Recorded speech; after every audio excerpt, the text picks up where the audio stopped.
వలసల నియంత్రణ విధానాన్ని సమర్థించుకున్నారు కెనడా ప్రధాని జస్టిన్ ట్రూడో. వ్యవస్థలోని లోపాలను కొందరు తెలివిగా వాడుకుని వలసదారులను మోసం చేస్తున్నారన్నారు. ఈ సమస్యలు పరిష్కరించేందుకు సరికొత్త పాలసీ తెచ్చామన్నారు ట్రూడో.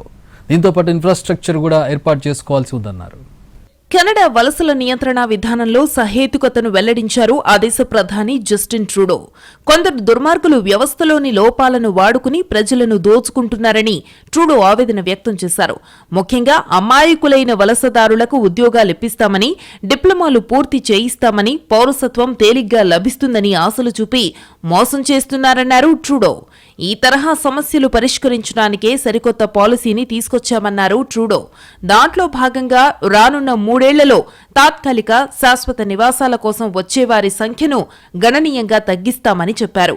కోవిడ్ తర్వాత ఉద్యోగుల కొరతను తగ్గించేందుకు తీసుకొచ్చిన వలస విధానంలో చేసిన మార్పులను ఫేక్ కాలేజీలు, భారీ కార్పొరేషన్లు తమ లాభాల కోసం దుర్వినియోగం చేశాయన్నారు కెనడా ప్రధాని. శ్రామిక శక్తిలో భాగమైన తాత్కాలిక ఉద్యోగులను ఎమిగ్రేషన్ ప్లానింగ్ లో చేర్చాల్సి ఉందన్నారు. డిమాండ్ ఆధారంగానే వలస విధానం ఉంటుందన్న ట్రూడో ప్రస్తుత మౌలిక వసతులను దృష్టిలో పెట్టుకుని సమతౌల్యంగా ఉండేటట్లు చూసుకోవాలన్నారు. చాలా సంస్థలు, పరిశ్రమలు వలస కార్మికులను ఆహ్వానిస్తున్నాయి.